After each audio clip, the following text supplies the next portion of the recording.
Salam alaikum, ihr Lieben. Willkommen auf meinem Kanal zu diesem neuen Gesundheitsvideo von mir.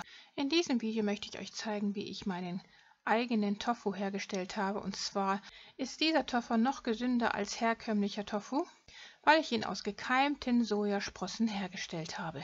Und mit Sojasprossen meine ich nicht die Mungobohnensprossen, die oft auch so genannt werden, sondern die echten Sojabohnen, die ich habe keimen lassen. Und aus denen ich dann zuerst die Sojamilch hergestellt habe und daraus dann den Tofu. Mein Video zur Sojamilch, die aus ungekeimten Sojabohnen hergestellt wird, das verlinke ich euch hier oben nochmal, denn das Video hatte ich ja schon gedreht und theoretisch könnte man den Tofu natürlich auch nur aus ganz normaler Sojamilch herstellen, von ungekeimten Sojabohnen. Aber Sojamilch und Tofu aus gekeimten Sojabohnen ist eben noch sehr viel gesünder. Dazu werden wir jetzt wieder Sojabohnen aus Biohaltung nehmen und diese etwa 12 bis 18 Stunden lang in Wasser einweichen. Ich habe jetzt hier ein Glas genommen, das sind ungefähr 100 Gramm von diesen Sojabohnen. Je nach Außentemperatur weicht man diese Bohnen dann 12 bis 18 Stunden lang ein. Im Winter könnte man sie 18 bis 24 Stunden lang einweichen und im Sommer würden schon 12 Stunden ausreichen. Wenn man die Bohnen zu lange einweicht, dann entsteht dieser Schaum hier an der Oberfläche, wie ich das getan hatte. Das sollte man nicht tun, weil dadurch schon der Gärungsprozess im Gange ist und Bakterien Kohlendioxid bilden. Dadurch kann der Geschmack und auch die Proteinausbeute verringert werden. Wichtig ist es dann, hinterher die Bohnen richtig gründlich unter Wasser durchzuspülen, da Verunreinigungen die Haltbarkeit von der Sojamilch und dem Tofu reduzieren und einen bitteren Geschmack erzeugen können. Nachdem die eingeweichten Bohnen dann gründlich gereinigt wurden unter fließendem Wasser, werden wir sie jetzt in ein Keimglas geben. Das hatte ich mit einem Teil der Bohnen getan. Den Rest der Bohnen hatte ich allerdings einfach nur in diesem Sieb gelassen. Das würde ich auch empfehlen, weil Sojabohnen dazu neigen, Schimmel zu bilden, wenn man sie keimen lässt. Deshalb ist es sehr wichtig, dass sie gut belüftet sind und auch keine Staunässe enthalten. Und das ist im Sieb am besten gewährleistet. Und hier kann man sie 2 bis 3 bis 4 Mal am Tag gründlich mit Wasser durchspülen während des Keimprozesses. Und dieser dauert etwa 2 bis 3 Tage und dann haben die Sojabohnen diese kleinen Schwänzchen, wie wir sie hier sehen. Damit ist der Keimprozess dann beendet und dann könnte man sie jetzt weiterverarbeiten zur Sojamilch und dazu geben wir eben einen Teil der Keimlinge in den Vitamix und füllen diesen mit Wasser auf, hier am besten natürlich mit meinem destillierten Wasser und pürieren diese Masse gründlich durch zu einem ganz feinen Brei, bevor wir diesen dann durch einen Nussbeutel geben und ihn durchsieben. Bei meinem vorherigen Video mit der Sojamilch habe ich den Sojabrei zuerst gekocht und hinterher durch das Sieb gegeben, also durch diesen Nussbeutel gesiebt, weil dadurch die Sojamilch gehaltvoller wird. Allerdings war der Geschmack auch etwas bitterer und deshalb hatte ich es diesmal andersrum gemacht, indem ich den Brei eben vorher schon abgesiebt habe und die rohe Sojamilch dann erst zum Kochen gebracht hatte. Die fertige Sojamilch war dann überhaupt nicht mehr bitter und hat viel leckerer geschmeckt. Ob das allerdings jetzt daran lag, dass ich den Brei vorher durchgesiebt hatte oder weil ich die Sojabohnen habe keimen lassen vorher, das konnte ich noch nicht herausfinden. Vielleicht weiß ja einer meiner Zuschauer darauf eine Antwort. Ich kann mir aber gut vorstellen, dass der weitaus bessere und leckerere Geschmack der Sojamilch am Keimprozess der Sojabohnen liegt. Denn durch den Keimprozess wird sowohl die schädliche Phytinsäure als auch das giftige Fasin abgebaut. Hormone und Vitamine bilden sich neu und vermehren sich. Der Anstieg des Vitamin C ist sehr hoch. Der Gehalt der hochwertigen Fette steigt im Vergleich zu ungekeimten Sojabohnen ebenfalls an und die komplexen organischen Verbindungen wie Mineralien oder Ballaststoffe liegen nach dem Prozess in leichter aufzunehmenden Formen vor. Und ich schätze, dass dadurch auch der bittere Geschmack verschwindet. Jetzt wird die Sojamilch erhitzt, wie wir sehen, allerdings auf mittlerer Flamme, also nicht auf großer Flamme, sondern wir wollen die Sojamilch nur langsam erhitzen.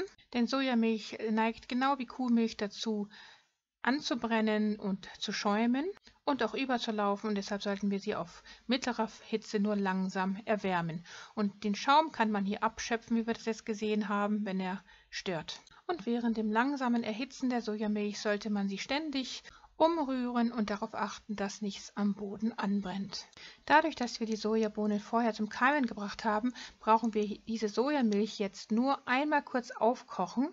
Im Gegensatz zur normalen Sojamilch aus ungekeimten Sojabohnen, die man mindestens 15 bis 30 Minuten lang auf kleiner Flamme köcheln lassen sollte. damit sie als Sojamilch genießbar wird. Nachdem wir die Sojamilch hier jetzt einmal aufkochen gelassen haben, stellen wir den Herd schon ab und in dieser Zeit pressen wir eine Bio-Zitrone aus, denn der Zitronensaft dient dann als Gerinnungsmittel. Das wird ja dann benötigt, um aus der Sojamilch den Tofu herzustellen. Der Saft einer solcher Zitrone reicht dann auch für 1 Liter Sojamilch. Den Saft einer Zitrone werden wir dann mit der doppelten Menge von meinem destillierten Wasser hier noch vermischen. Und das ist dann unser Gerinnungsmittel, wovon wir dann die Hälfte davon zu der etwa 70 bis 75 Grad Celsius heißen Sojamilch hinzugeben werden. Die Sojamilch sollte also nicht heißer als 70 bis 75 Grad Celsius sein.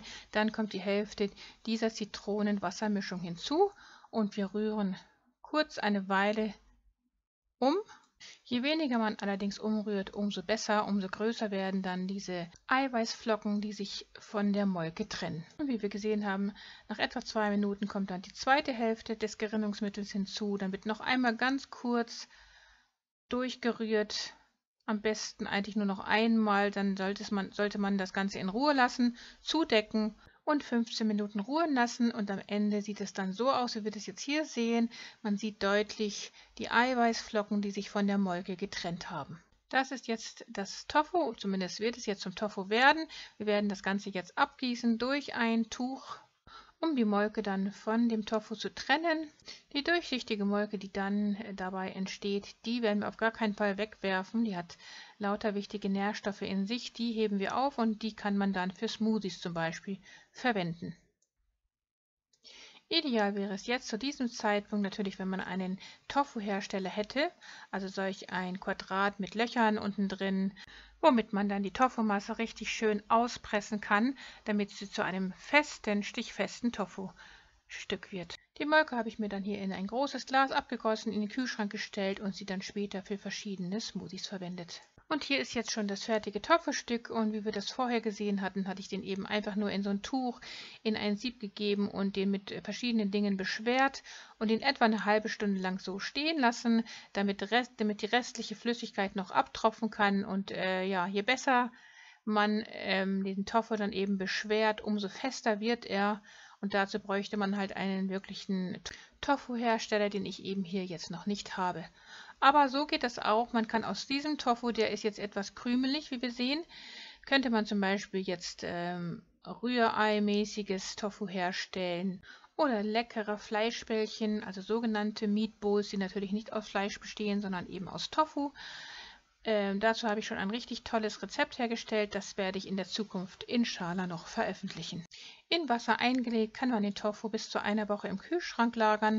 Man könnte ihn auch einfrieren, aber am besten schmeckt er natürlich, wenn man ihn sofort verzehren würde oder damit etwas kochen würde. Mit Tofu kann man eben viele wunderbare Rezepte herstellen. Er zählt als toller Fleischersatz, weil der Proteingehalt eben sehr hoch ist. Tofu aus gekeimten Sojabohnen ist etwas ganz Besonderes, weil es nochmal um ein Vielfaches gesünder ist als herkömmliches Tofu.